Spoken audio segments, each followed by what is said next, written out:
Evening, everyone. We're just going to wait a few minutes to allow for everyone to get into this meeting and get comfortable.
Seems like people are still trickling in, so I'm going to give it about another minute or two, and then we can start this meeting.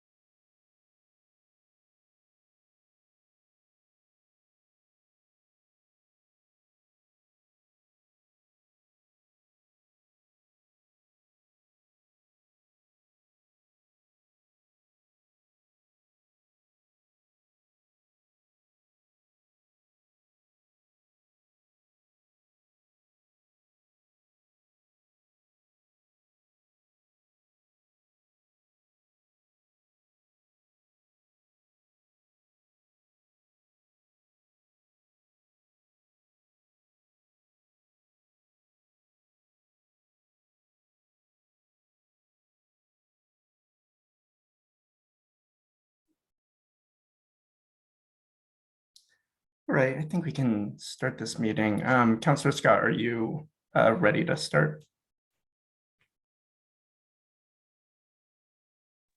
Oh boy, am I. Wonderful.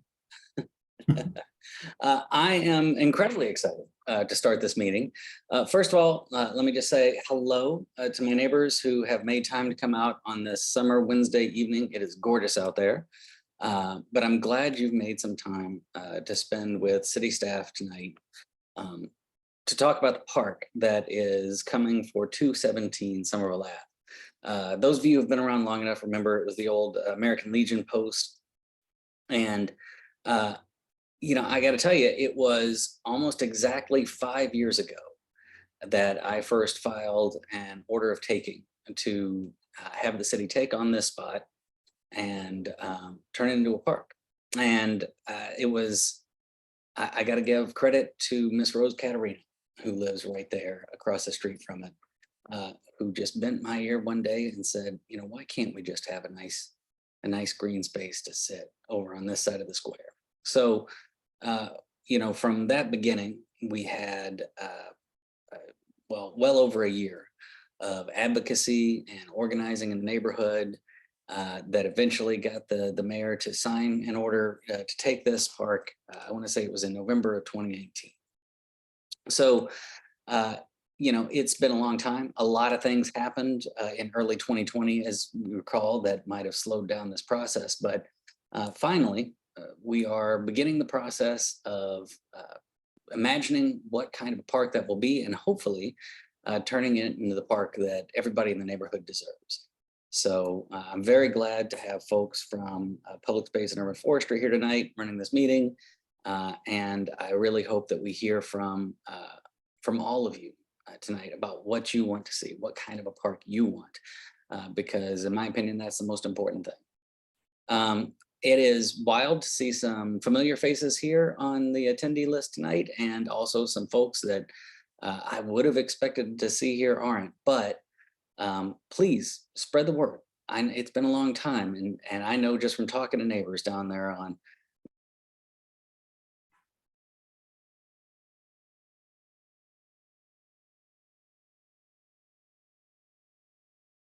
get some great ideas gathered and builds enthusiasm for you to get your neighbors involved as well. So uh, thank you very much, John, for giving me a moment to introduce the meeting, and I'm happy to hand it over to you and listen to all my neighbors about this. Wonderful. Thank you very much for that introduction, Councillor Scott. So on behalf of Mayor Ballantyne and Ward 2 Councillor JT Scott, I'd like to welcome you to the first community meeting for the 217 Somerville Ave Pocket Park.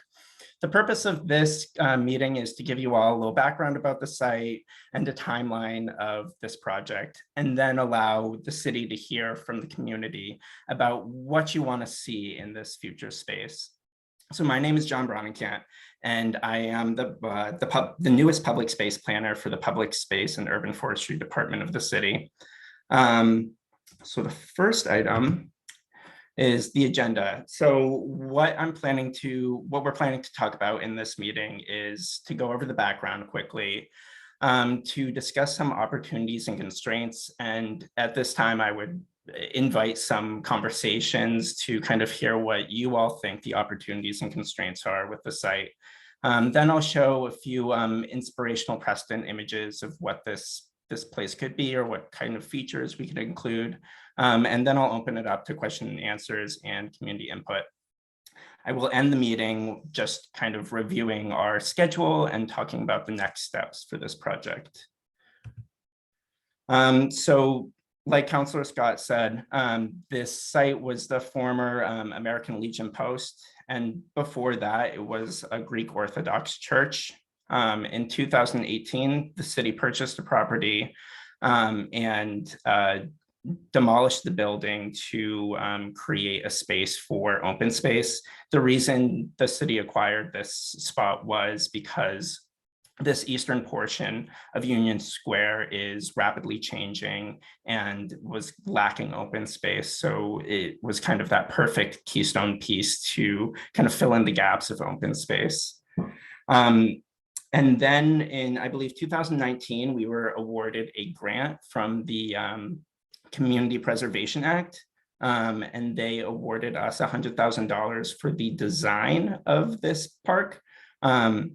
And so we're currently reviewing and interviewing multiple different designers for this site, and hopefully by the end of next week, we'll have a designer selected, and then we can kind of move that ball. And then the main goal for this is 217 Somerville Ave Pocket Park will add about 0.15 acres of open space.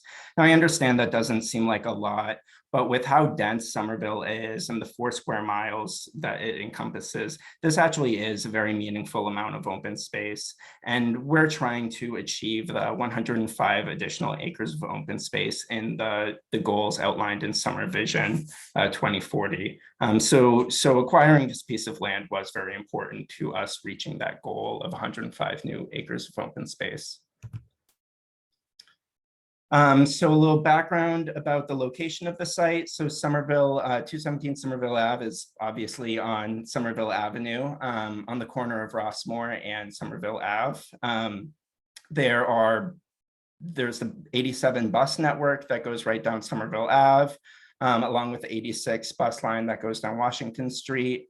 You can see that there's a lot of commercial that abuts Somerville Ave, but on the western portion and the northern portion of the site, these are residential properties. So we do need to keep in mind that there are residences abutting this site, and how can we alleviate any issues that come out of that. You can also see in this area that the only other public open space is the Allen Street Park. So you can see it's kind of lacking that additional open space that this area needs.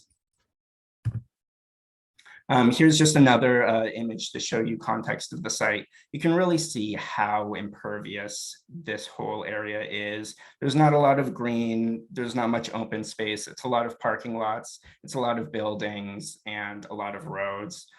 So acquiring this land and creating it into open space will be key to kind of greening this area, cooling this area down, and kind of creating a spot for rest and relaxation along the busy Somerville Ave.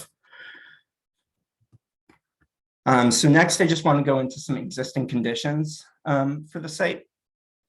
So right along the Somerville Ave portion of the site, there is the existing multimodal path that goes on either side of Somerville Ave, is one directional bike, scooter, different forms of traveling. So there's a lot of people traveling down this site, not only via car or walking, but also on bikes and scooters and other modes of transportation. So there's a lot of traffic passing by this site and great opportunities to have a place for rest. The existing vacant lot lacks shade. It's completely sunny and it's completely flat, is a paved site. So there's a lot of freedom in what we can do with this site because there's none of these inhibiting factors. There's also no easements or other items that we need to be mindful about when designing this space. So we do have a lot of flexibility with this site. There are some existing fencing that we need to be mindful about due to the residences nearby, trying to find a way to separate the space from the residences, but still provide that visual see-through. And then the abutting residential is going to be an issue that we need to be mindful of when designing this space. So now I would like to open it up to hear from you all about some opportunities and constraints at the site. I outlined a few that we thought were kind of important opportunities, like new green space and new programmed elements, like playgrounds, fitness equipment, splash pads, community gardens, anything of that sort. It will be an important destination and resting spot along Somerville Ave.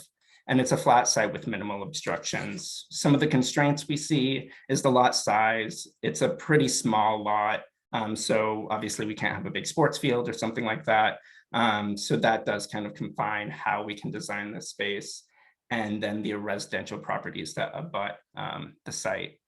So I'd like to kind of open it up for people to add comments in the chat or the question and answer feature, or they can raise their hands. There's a little button at the bottom that has the raise hand feature, and you can click that and I'll happily unmute you so that you can speak if you have any additional opportunities and constraints for the site.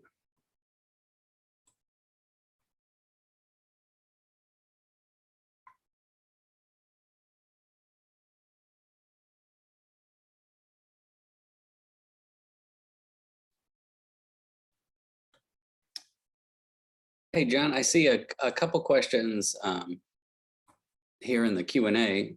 Yeah, I'm happy to start answering those right now. Sure. So the first question we have is, can we see who is here? Nice to be able to see who is in the room, if not around, how many are present. There's about 16 people attending this meeting. I don't believe I can, because it's a webinar, I don't believe we're allowed to turn on our cameras, but I can say that there's 16 attendees and 2 panelists at this meeting. The next question is, what is the process for selecting a designer? What parameters were laid out? So the process for selecting a designer is, we first see the site, we do a quick analysis to figure out what are the possibilities that the site could become. Once we have a rough framework of that, we're able to write a scope of work that this designer needs to implement. And the scope kind of outlines all the different tasks and deliverables that the designer will be responsible for. Once we have that scope written, we can issue an RFP, request for proposal, in which designers can apply and submit all their items to us. And then we review their application, set up interviews with them, and then select a designer from that process. So hopefully that answers your question. The next question is, hi, thanks for the meeting. Ann Camara with USNC. What is the SGFT? I'm not sure what SGFT stands for. Square footage, John. Square footage. The square footage of the site is about 6,500 square feet, I believe. What development is going in tied to summer vision? Anything we should be aware of to not duplicate efforts?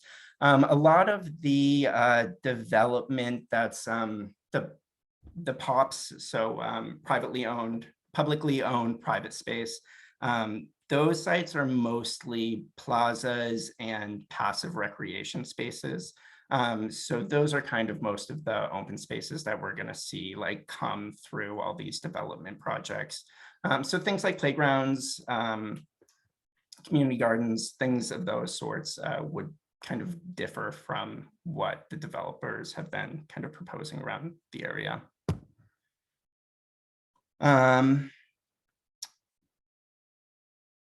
What about a park with a fountain or water feature? That's a wonderful idea that we can explore during the design process. Just want to say thank you for advocating for more green space in Somerville. Feels a bit like we're fighting for crumbs, but I'm glad to know there are folks out there who are prioritizing green space. Yeah, it is a process that we're slowly acquiring land. And obviously, if a big property opens up that we can acquire, that's a larger lump sum of acres, we would love to do that. But at this time, we are just trying to figure out where the best spots for open space are and try and acquire those. The next question is, I second the request to be able to see others. It's not a community meeting if we can't be with the community. Can future meetings be in person or regular Zoom? Yes, we can absolutely explore that idea. And once we get our designers on board, we do want to look at engaging the community in different ways, maybe having a community meeting at the site or whatnot. So yes, we are open to exploring that possibility. As a nearby resident already dealing with lots of construction noise nearby, I kindly ask that we try to reduce noise as much as possible. Great, thank you. That is a wonderful comment that we can incorporate into the design. If we are looking for ideas for this space, how about a Miyawaki forest? That can be a possibility that we explore during the design process and see kind of how the community feels about this Miyawaki forest or this space becoming a Miyawaki forest. Art Farm will be nearby, correct? Maybe this can be a shaded green space with seating, especially being near a farmer's market too. Yes, Art Farm is going to be nearby, but it is across McGrath. So there is this barrier that kind of separates the two spaces. And then we have two raised hands. So I'm going to start with Courtney. Hi, this is Derek. I'm Courtney's partner. Hi, Derek. So yeah, one thought that I had, I'm not a landscape designer or urban planner or anything, but I would think that anything that goes in there probably wants some kind of barrier or protection from Somerville Ave traffic and noise, because it gets pretty busy there. Right. By barrier, do you mean like a fence that you can see through, or like vegetation, or something more like solid? I was hoping you could tell me what that would look like, but Yeah. I think vegetation would be nice, but you have limited space there, so a fence might have a smaller footprint. Well, this is something we can definitely kind of figure out during the design process once we have a few landscape architects on board, and they can kind of point us in the best recommendation for a sound attenuation. I had a question actually about the GLX spot at the end of Linden Street right now is kind of parking lotty and currently houses vehicles and maybe like a temporary office or something. But I remember the plan being to have green space there, which would be about a block or 2 blocks away from this. Mhm. Is there a timeline for that anyone knows about? I do not know the timeline off the top of my head, but if you send me an email at the end of this meeting, I can direct you to someone who can answer that question. Okay, for you. great. I thought JT might know, but Yeah. I'm jumping in for you here. You know, that was always something that was pitched by Mayor Curtatone as an option, but honestly, the GLX constructors don't seem to be moving out of that building in any hurry. And, you know, actually acquiring that site is going to require some negotiation and some kind of deal cut with the state. So I haven't heard of any movement on that front from the mayor's office or anybody from mayor's staff. I'm happy to look into it, but I wouldn't count it as a done deal, certainly. Mhm. And you know, if we're going to make that happen, I think it is going to require renewed advocacy to prioritize acquisition of that site and turning it into a park. But I see. So the city doesn't own it yet, and MassDOT isn't going to put that's that. right. That's right. So, but I'm happy to follow up. You know, shoot me an email, and I'm happy to follow up with city staff and with you. Okay, cool. Thank you. My thinking was that if these 2 parks are going to be done, like finished around the same time, then it might be nice to have them have sort of complementary uses. As I recall, I think initially it's sort of the plan for the Linden Street space. Excuse me. I think initially it was going to be sort of athletic field, and then maybe not, maybe just some athletic something or exercise stuff. And if there were going to be a lot of exercise stuff there, then maybe this parcel doesn't need to be that, or could be something else. But in any case, just relevant to what the previous person said, you know, complementary space to other green space that's going to be around, I think would be nicer than having like multiple small versions of the same thing. Yes, and once we have a designer on board, one of their first tasks is to do a site analysis in which they'll research all of the different developments, the future open spaces occurring in the greater area along with the existing ones, and with those try and create a space that will work well with all of those existing and future open spaces. Great, thank you. Great, thank you. All right, so the next person who raised their hand was Tori. So you should be allowed to unmute yourself now, Tori. Hi, it's Tori Antonino. It is interesting when we have a Zoom meeting that's a community meeting, and it's in webinar form, because in general, it's just interesting to know who's at the meeting. And of course, you know, in person gives that different sense of like, oh, connection, and I might be inspired but by what Anne said, and I see her, and it's just a different type of engagement. And even having Zoom where you can see people's faces, you're able to see people's reactions and be like, oh, it's just like, I feel like I'm speaking into a void right now. JT, I know you're there, I see you, and so I'm just, and John, thank you for putting this together. It's yeah, I feel like I'm speaking into a void.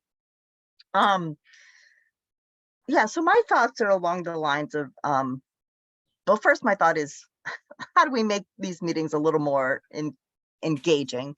My second thought is, in general, like for use of space, the Milwaukee Forest has been mentioned, and I support that idea, and I support that idea being in combination with something.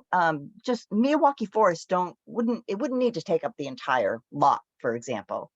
It could take up, I think, the minimum for Milwaukee Forest, which is a densely planted urban forest designed to increase biodiversity and decrease pollutants, can be the size of 6 parking lot spaces. So 6 car spots.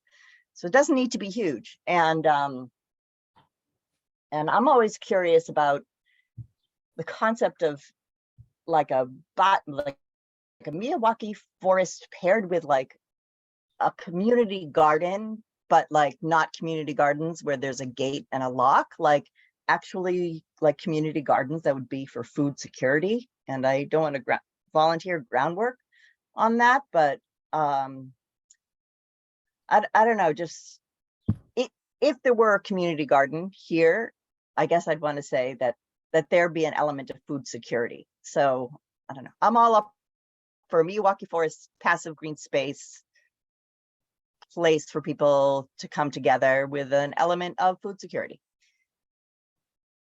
Thanks. Thank you for that comment.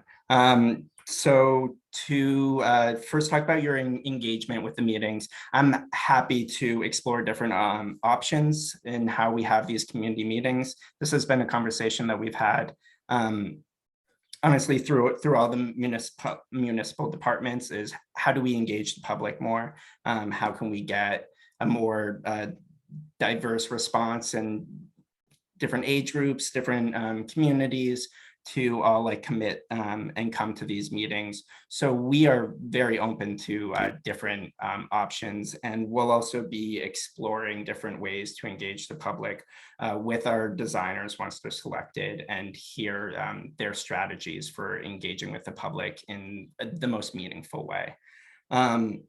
I do really appreciate your comment also about a Miyawaki forest in combination with something. I think this space does allow for that flexibility of multi-use. In this space, it's small enough to not be a sports field, but it's big enough to have multiple uses there, where we could have a passive space or a recreational playground or a community garden, and a Miyawaki forest or a pollinator garden or whatnot.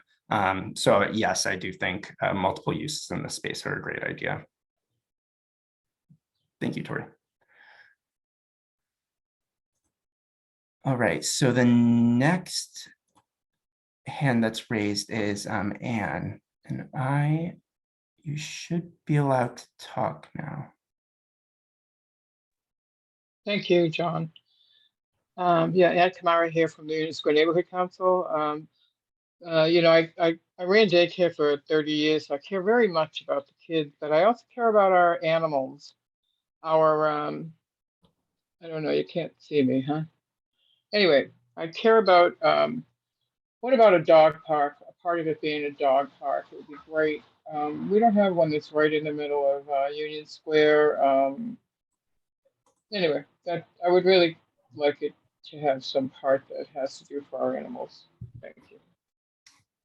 Thank you.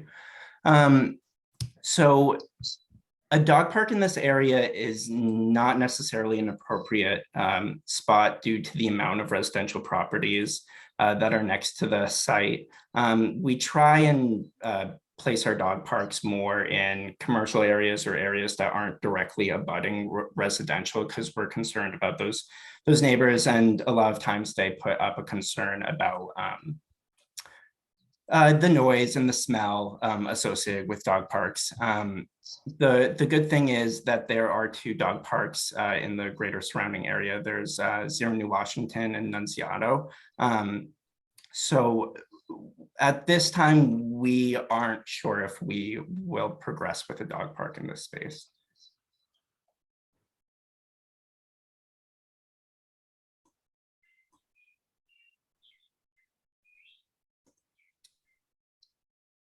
Okay. And it seems like there's no other hands raised, so I am going to move along with this presentation, and then we'll have another opportunity at the end to continue this conversation, and I will answer any more questions that pop up in the Q&A. So now I'm just going to kind of go over some inspiration for the site. These are just pictures of different elements that we thought were like it could be used in this site. these are just conceptual or inspirational images. These aren't set in stone, just kind of trying to get your brain thinking on like what this space could become. So for playgrounds, we're looking at these smaller play features that you can incorporate under a tree canopy or incorporate a lot of plantings around to promote pollinators, to allow additional shade while still having these very fun and engaging play elements. You can see different berms, different mounds for kids to run up against, naturalistic play structures, bright colors, elements for kids to jump around on and climb up on. So very engaging, fun, different play elements that we can fit in such a small space. The other elements we could do are fitness equipment and water play type elements, a little splash pad or a misting pole. I know in the summer it can get very hot, so even just having one of these small splash pad features that doesn't take over the whole site, but kind of provides some cooling or some fitness equipment, just as an additional element within this space. And then these are just examples of other pocket parks, you know, creating nice spaces with vegetation and different materials, providing enough shade and providing interesting structures. Here you can see an image of a fairly new Miyawaki forest. So like having a densely planted area that's surrounded by pathways or whatnot. And so now I guess we can just continue this conversation, and I will answer any of the additional questions that I've seen come in.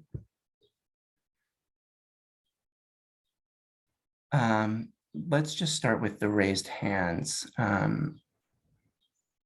Doran, you should be allowed to unmute yourself.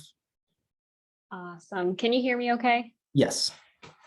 Thank you so much. Great. So my name's Dorian. I live on Somerville Ave. Really excited to see this project, you know, coming to fruition. So a couple ideas that I'd like to just raise to you all is, you know, looking at the parks, at least in the area when I'm walking my dog, I don't really see a lot of ADA accessible playground equipment. And I'm wondering if there's a way to somehow incorporate, because I mean, looking at those ideas, I know they're just, you know, initial to get the thoughts flowing, but if there's any way that we could maybe incorporate some ADA, I think about how like the Target parking lot's right across the street. So folks with a wheelchair van could probably go, you know, go across the street and then, you know, their kiddos could play. So I wanted to raise that idea to you all. And then two other ideas I wanted to run by you is open, like how Harvard Square has like that bathroom that like has the slats in the bottom. I think a bathroom option could maybe be important if that's possible. And then the last idea I wanted to raise is, you know, there's so much biotech. I'm looking at actually a biotech building that's being built right next to my unit. And I'm wondering if there's anything like fun tied to nature, but also STEM related that could be incorporated into the park, just to help kids start thinking about different fields and I don't know, the science that surrounds them. Thank you. Those were some wonderful ideas. Councillor Scott, I see you turned your camera on. Would you like to? Yeah, I just wanted to pop on again. Those are some great ideas. I will say, you know, we just having just redone the Allen Street Park. I know they were trying to make some more accessible features there, but honestly, our Genziano playground I think is the best we've got for that right now. But so I appreciate the emphasis on that. The second point you raised is actually why I jumped on camera. And honestly, I'm sorry, it's been a long day. Could you hit me again with that second thing, second point you had made? Was that the bathrooms? Yes, thank you. So I've heard parents like having their kids pee in bushes at other parks in the area because there's normally not bathrooms. I know here at Conway they have porta potties, but when I heard that, I was like, I'm going to raise that idea. Yeah, so there are some bathrooms at Conway that are unreliably open. I know we do have portas at Lincoln, But one thing that is actually coming to Union Square, just a few blocks away from this site, is one of the city's very first Portland loos, which are those public toilets like you see in Harvard Square. The city council appropriated money for securing those and installing them. It was my understanding that they'd be in sometime this fall. But that said, this is the second year in a row we've made that appropriation of funds for it. So fingers crossed, but there should be a publicly available restroom arriving in Union Square before the end of the year here. That said, you know, I got 3 kids and I've not been shy of having them pee in the bushes either. So I definitely understand the concern. John, while I'm here, I just also wanted to say, I think the folks who live in the neighborhood really see what even just something as simple as a little bench at the corner of Merriam on the backside of the fire station gets Right. just gets a ton of use. So hearing that call for passive green space, shaded space for folks to take a quiet moment, especially given how close Allen Street Playground is something I just want to lift up. Yeah, I know as I've been kind of documenting the site and doing flyering and spending some time around the site, I have noticed a lot of the benches along Somerville Ave are completely used and filled up with people. And it seems like the community is looking for a space to land and rest for a little bit. And the hope of this space is to kind of alleviate some of that concern and issue. So to answer your questions, Councillor Scott did a great job answering the Porta Johns, which was one topic I was going to answer. Moving on to the ADA play equipment. I think this can be an option that we can explore. ADA play features do need more space because they need that distance to ramp up to certain elements. So having a larger space for an inclusive, accessible playground definitely needs more space. But that being said, we can definitely look at incorporating accessible elements into play features here and really trying to make as much of it accessible as possible. Examples like the Healy Schoolyard that was just complete, that has an accessible ramp to get children up to the second level of this playhouse structure, and really invites kids into all the different levels that all the other kids get to play in. So we are happy to kind of explore the accessibility regarding play equipment at this site. And then biotech and STEM related items, I think that is a wonderful idea. I'm a big geek about green infrastructure. And so I think we can definitely look at ways of incorporating green infrastructure, or something about pollinators, something about different forest communities, and include some signage or some other ways to kind of interact with the kids and the greater community, and kind of engage them in the green infrastructure or environmental factors that this park is dealing with.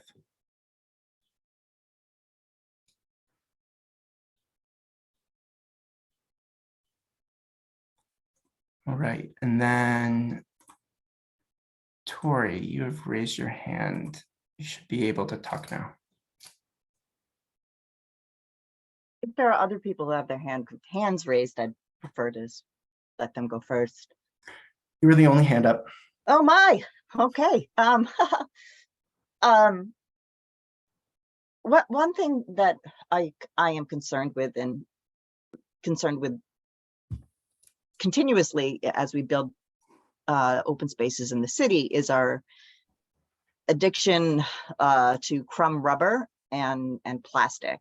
And we have so many playgrounds in the city, and unfortunately at the moment, crumb rubber seems to be coming to the top as the only ADA accessible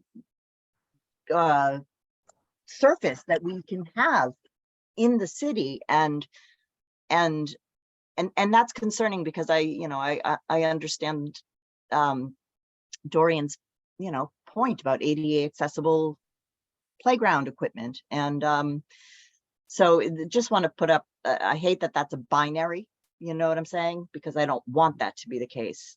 And, you know, maybe at some point we will figure out something that's better than that, but it's just such a heat trapping source.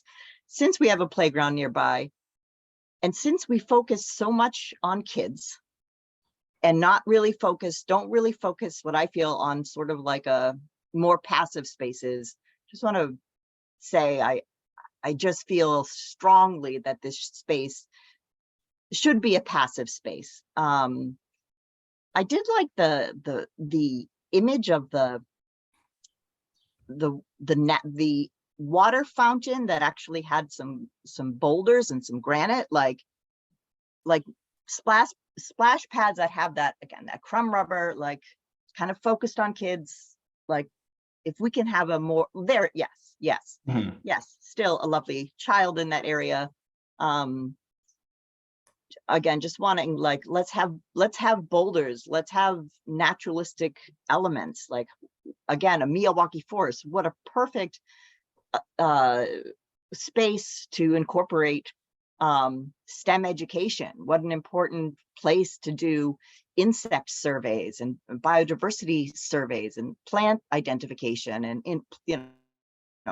insect plant interactions. Like, that gets me really excited. And then I'm like, well, what other STEM elements could there be? Like, that was just a really, that thought is just really interesting. And it's just got me thinking. So just thanks for the thought, and hopefully just no more crumb rubber. And thanks for the meeting, and hopefully I'll be able to see my neighbors in person soon. Oh, I had the other, well, I'll let you respond to that. Then I have one more question. Of course. So speaking about crumb rubber, it is kind of the state's practice that we're shifting more and more towards crumb rubber. It's not even a city decision. It's the Massachusetts Architectural Access Board makes these decisions. And sadly, it's looking like they're going to reissue their accessible rules, and they're pushing poured in place as the only safety surfacing allowed for playgrounds. So this is something that we will need to kind of investigate as we start building more playgrounds. The great thing is a splash pad, as long as it doesn't have any climbing features, doesn't need any poured in place in it. Like at Conway Park, it's all just permeable pavers that take all the runoff and recycle it.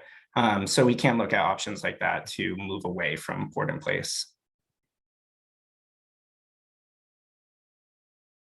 And then you have a follow-up question. Yeah, I do. Am I still okay? Yes, you can hear me. Sorry, because then I thought of Anne's comment about a fountain, and I'm like, oh, maybe a fountain, that'd be nice. So I guess, you know, ideas are flowing. So and I liked her comment too. The other one is, when you were doing the presentation, I thought I heard you say something about selecting a designer, like getting the designer by next week, but I think I misheard you. And so I put in the comments, like, what's the process for getting the designer? Like, when does the RFP go out? And how do we pick a designer if we don't know what we want yet? And I just want a clarification on that. Yeah. So we submitted an RFP, I think about a month and a half ago, kind of looking for designers. Right when I got hired about 3 months ago, my first task was to kind of jumpstart the 217 Somerville Ave project. So my first kind of task was to write the scope of work for this project. And in writing the scope, we knew that we're not really sure what this space will become. We haven't talked with the community yet, and we want to engage with the community and figure out like what we want this space to become. So the way we wrote the scope was the designer had to have skills with community engagement. They needed to have horticultural skills, just in case we went down a heavy planting route. They needed to have a lot of knowledge in green infrastructure and plaza design if we went down that route. So we kind of wrote the scope in a way to allow designers with a broad range of skills to apply, and then we can kind of sift through and figure out which one kind of has that good community engagement and the good like well thought out design, whichever direction it goes in, and will help us with the project no matter what direction it moves in. Well, thanks for sharing that. That makes sense to me. And just as we're looking at this slide, the one in the upper right-hand corner, so with these new guidelines coming from, what is the Accessibility Advisory Committee? I forget. MAAB, Massachusetts Architecture Access Board. Yes, exactly. Yes. Massachusetts Architecture Access Board. So with this new ruling, will that one in the upper right-hand corner no longer be a viable decision for a park? I am not entirely sure, because that's fitness equipment. So Yeah. there's no, I don't know if there's a fall height associated with fitness equipment. I get you. With the playground, it's more about, you know, there's a ramp and there's a wide space in the ramp where a child could fall from that ramp. And is there enough like padding and attenuation to deal with a kid falling and not injuring themselves? So we pour the thickness of this pad underneath, depending on what the maximum height a child could fall from, and then work our way back from there. So I don't know if fitness equipment fits into that same jurisdiction, or if that could just be set on concrete or wood chips or something permeable. Okay, thanks. Of course. All right, so a few questions came in Q&A, so I'm just gonna kind of go down the list and make sure I answered all those. I believe this is where I left off. So Matt had a question about, well, not a question, but I would love to see a small / modest sized playground on the site. Yep, we can definitely try and figure that out during the design process and see if that's something that everyone's in support of. I don't support the dog park idea, would like to see more trees and plants than a dog park usually would have. Yep, that makes sense. Renee said, please, no poured in place chrome rubber. We can definitely investigate that and see if there ends up being no playground, then there probably won't be a need for poured in place, and we can look at other options. Playground seems like it would also create noise, but I'm not immediately opposed. I'd want it to be a green playground though, lots of greenery, not the depressed paved dystopia that you sometimes see. Yeah, a playground can have more noise, but the thing with playgrounds is usually they're not active that late at night. So you're not going to expect like a soccer game or something where they're going to play until 10 o'clock at night. So usually the noise will die down fairly quickly in the evening. But yes, lots of greenery around the playground is a great idea. Note on the playground inspirational image. I think the natural wood style play structures work better over the colorful ones. The natural wood blends in with the area around the site better and feels more appropriate for a park. Great, thank you. Another comment, I like the bathroom idea. I'm sure Target would appreciate that as well. Yep, we're gonna try and put one in Union Square and see how that kind of alleviates that concern and issue. Hard agree, Tori. I hate the rubber plastic. There's got to be a way to be both green and accessible. I believe once the Architectural Access Board makes their jurisdiction, we can start to investigate other types of poured in place. There are types of rubber surfacing that is porous. So we can look at things like that in different products as they kind of evolve. ADA wood chips, FIBAR, yeah. So currently we can use FIBAR at certain playgrounds for certain heights, and it is considered accessible. It's just that the Massachusetts Architectural Access Board is rewriting their code, and they're going to remove FIBAR as an accessible surface. So that kind of changes our design practice for that. Yeah, and Allen, a nearby playground on Allen Street has that wood FIBAR, and that playground was installed before these regulation changes have occurred. Not a lot of green space around this area, hoping we can make the site a carbon sink, even if it's a playground supporting bees, birds, that kind of thing, perhaps a small pollinator garden. Is that feasible? Yes, I think that is totally feasible.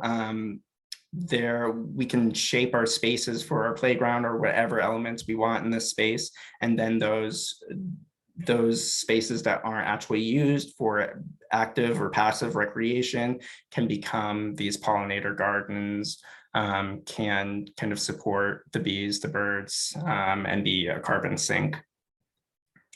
Can splash pads or similar be multi-use so that the space can be used and inviting when the splash pad is off?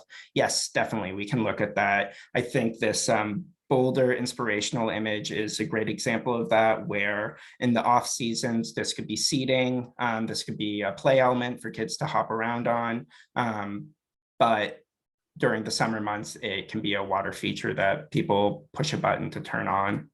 So I think multi-use is a great idea. And we're always striving to push multi-use with our spaces, especially because of how dense we are and how limited open space we have. And then the final question we have is, why not consult with the Somerville Junction Park designers to learn from their process? We can work with them, but I think our goal is once we have our designer selected in the next week, that we'll just consult with them and they'll kind of lead us through the community process, through any design concerns we have, investigating different products, all this stuff that designers usually do once they're looped into the project. So it looks like those are all the questions and there's no raised hands. Sorry if I just blew through those. If you have any follow-up questions, please feel free to raise your hand or drop them in the chat. If I could, John, I just want to say thank you for all this feedback. I think it's really important. And honestly, none of it's stuff I haven't heard over the last Lord, 5 years of hoping and dreaming about this site. I just want to give a big, not that the input of the ward counselor is the final say so on anything, but I just want to give a big support to all of the calls for avoiding crumb rubber on the site.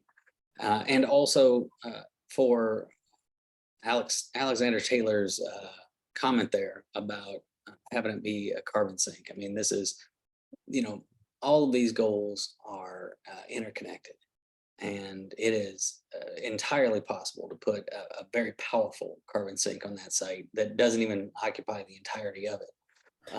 Also, something that was said earlier as we're talking about water features and splash pads, a simple fountain, it can be just a cooling element.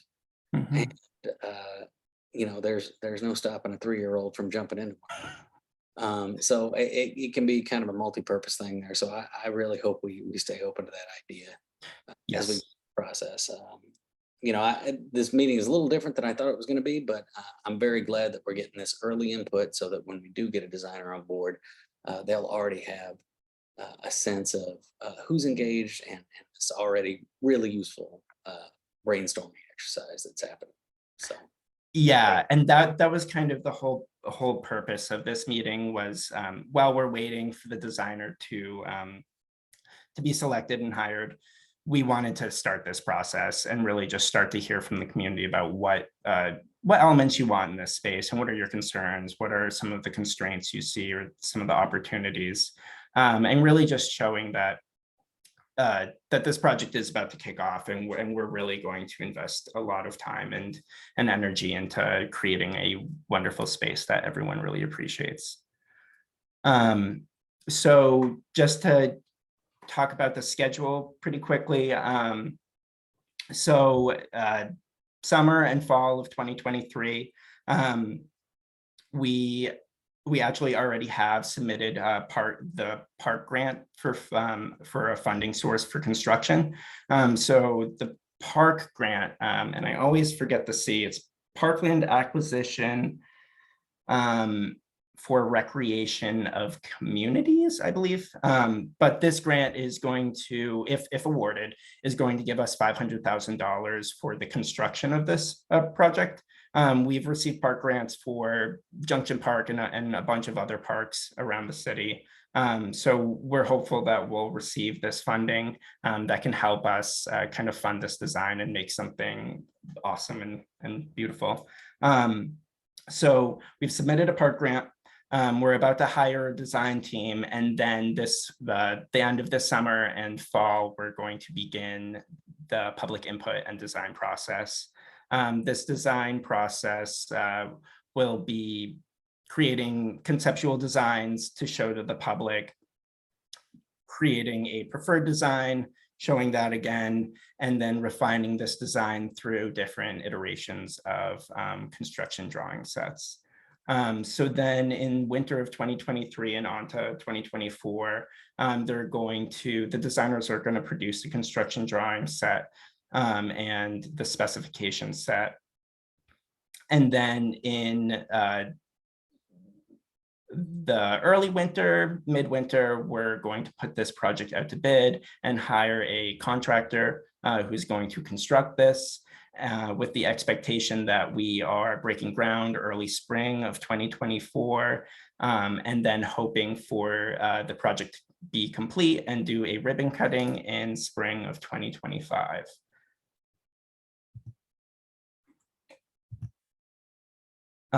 So what are the next steps?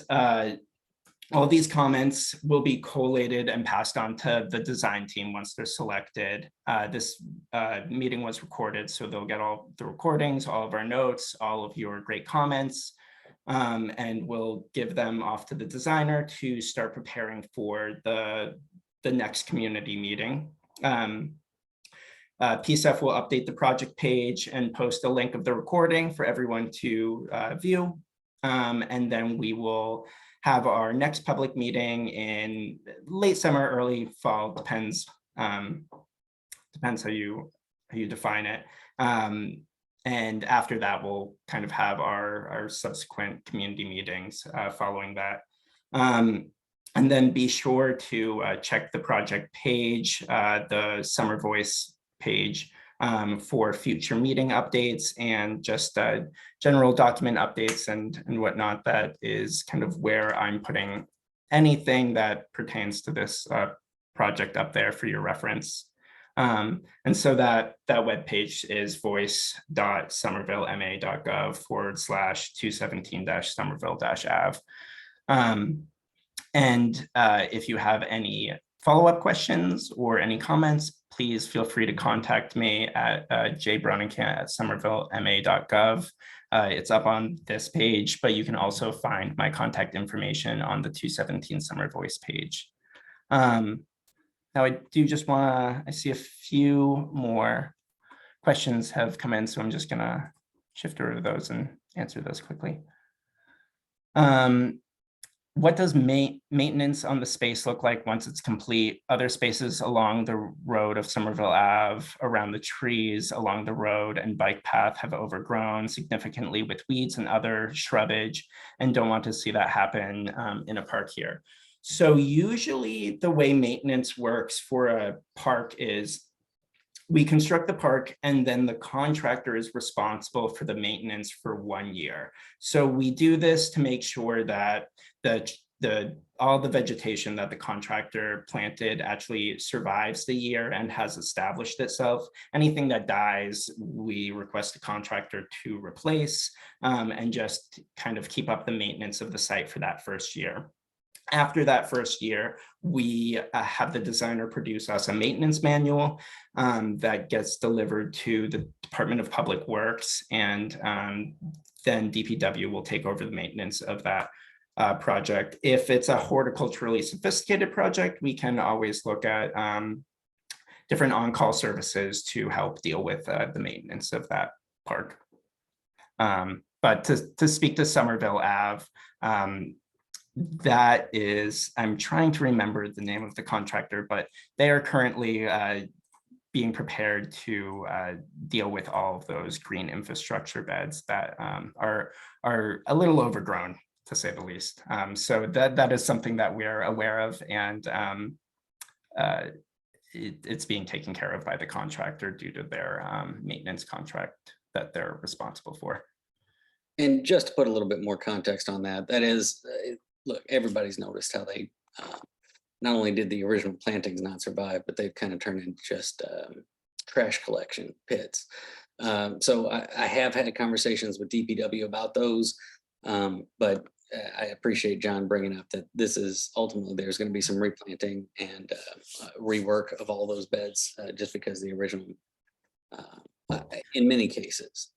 I don't know about the replanting. I believe this is more of an engineering related project, so I can't speak fully to it, but I do know that the contractor is working on alleviating some of those issues in the beds. But I'm happy to forward any questions about these planting beds to the right department if there's any follow-up questions on this. Yeah, and feel free to also send me an email. Of course, I'm happy to help with that too.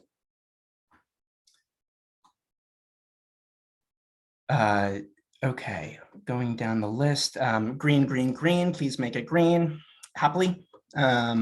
Lincoln Park, while bigger, was $9 million. Would it be feasible for a playground / water feature versus green space / forest / seating? Yeah, I believe we have the funding for whatever the site becomes, and we have grant sources that we are actively acquiring and can look into acquiring if the design transitions to a form where we need additional funds. But at this time, we feel satisfactory with the amount allocated. I also strongly support focusing this site on being a green climate positive park. Great, yeah, I think we can try and incorporate that. This is a fun topic to talk about, but the format is totally alienating to me. It feels like it is the opposite of a community inclusion. JT and other counselors, please make sure that future city meetings are designed to promote community connections. Yes, we can happily look at other forms to facilitate a better community meeting, at least one where we can see each other and I'm not just staring at a blank screen talking. So yes, we can definitely look into that.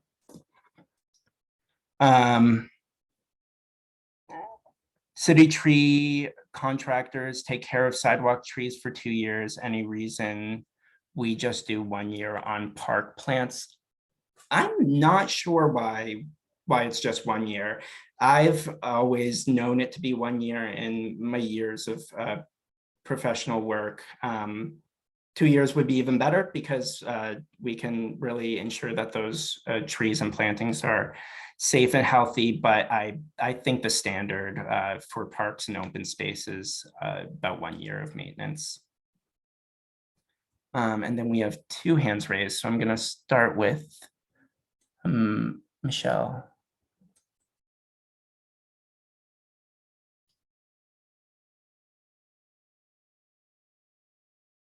Hi, I'm unmuted now.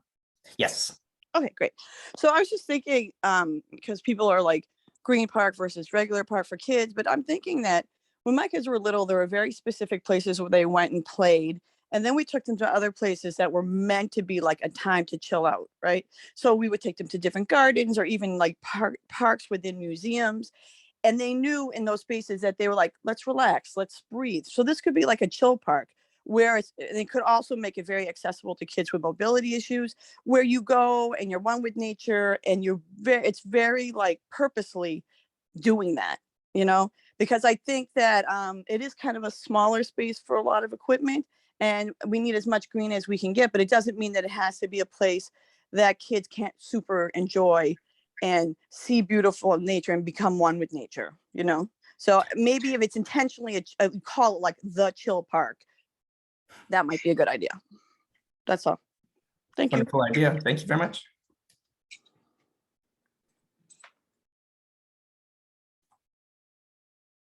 All right, and then Tori, you should be allowed to talk now. Oh, yeah, my question was, just who do I contact about those bioswales? Would that be Brian? Like who? Because yeah, I've been looking at them and thinking, oh, I can get the mayor's jobs kids to like take a look at them and go after the invasive plants there. But yeah, but I want, if there's a plan, I don't want to. Yeah, Who would I contact? Who would be that? Who would be the person?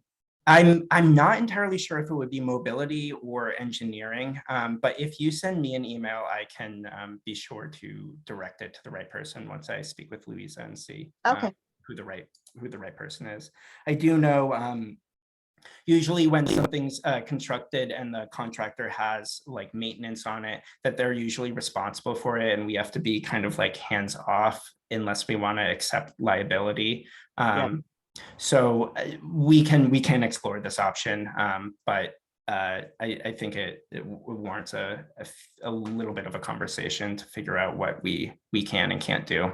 Okay, because I mean, I knew they were under contract, but I just figured we were no longer under contract, because if they were under contract, they wouldn't look like this. So, okay, thank you. I'm glad I know this now. Okay. Thanks. Good night, everybody. Of course. Thank you.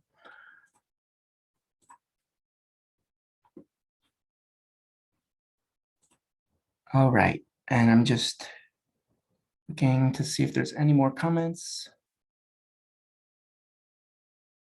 Can we wait long enough for the pollinator action plan to be done to consider this precious space in the plan? I'm not sure about what the timeline for the pollinator plan is. So we may need to explore that before we can really dive into it. But open to facilitating that conversation with the designers and looking at a pollinator, a design that abides by the pollinator plan. Laura said, yes, please, a chill park. And then final question I'm seeing is, the Head Start playground is right around the corner. Not sure if that is open to the public. I do not believe it is open to the public.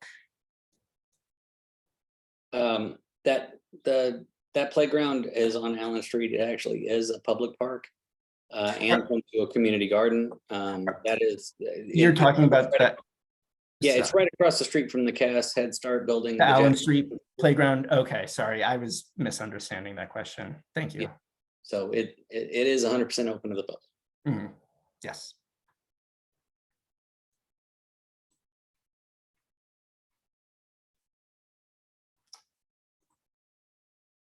All right, I'm not seeing any other raised hands or questions, but happy to answer any last ones before we adjourn.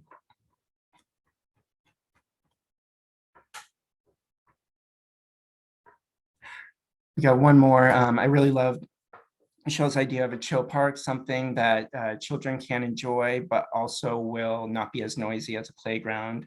I live nearby on Rossmore Street, and the Somerville Sports Club can be quite noisy at night. So I enjoy the quiet during the days. Of course, we can work to design the space in a way that attenuates sound and tries to keep your peace. Given that there's a playground right there, the chill park idea sounds even better. Yes, I do want to say that the Allen Street playground is only a tot lot, so it's for children of the ages of 2 to 5.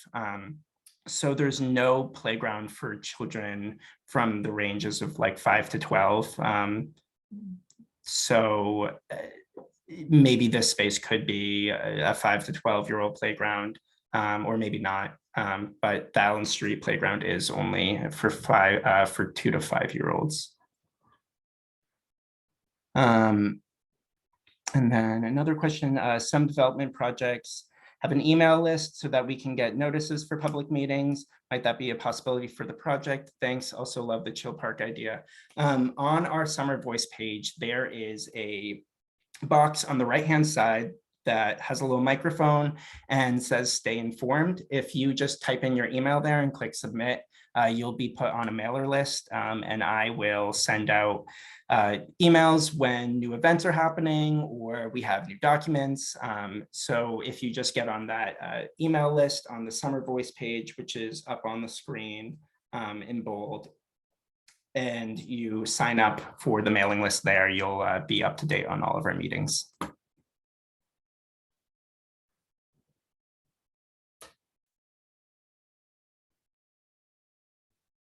Alrighty, and with that, I'm not seeing any additional comments.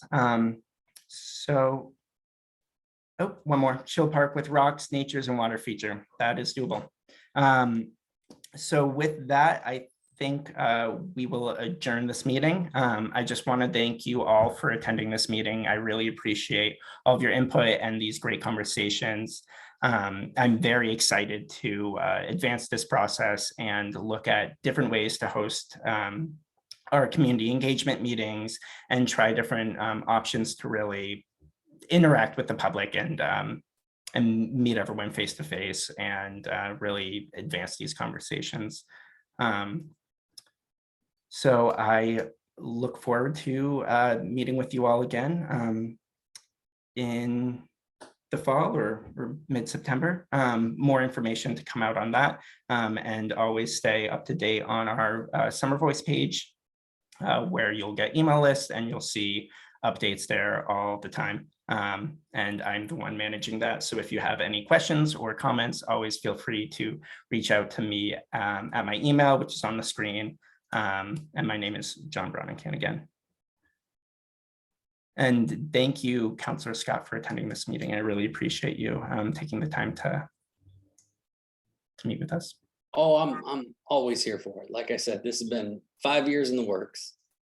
So I don't think you could get any more excited than I am right now about it. So as John said, thank you all for coming tonight. And look, I hear y'all loud and clear. I look forward to working with John, folks in PSUF, to make sure our next meeting has a different format that feels a little bit more neighborly. So we'll try to make it happen. Thanks. Yes, we will. Thank you very much. And have a wonderful evening, everyone.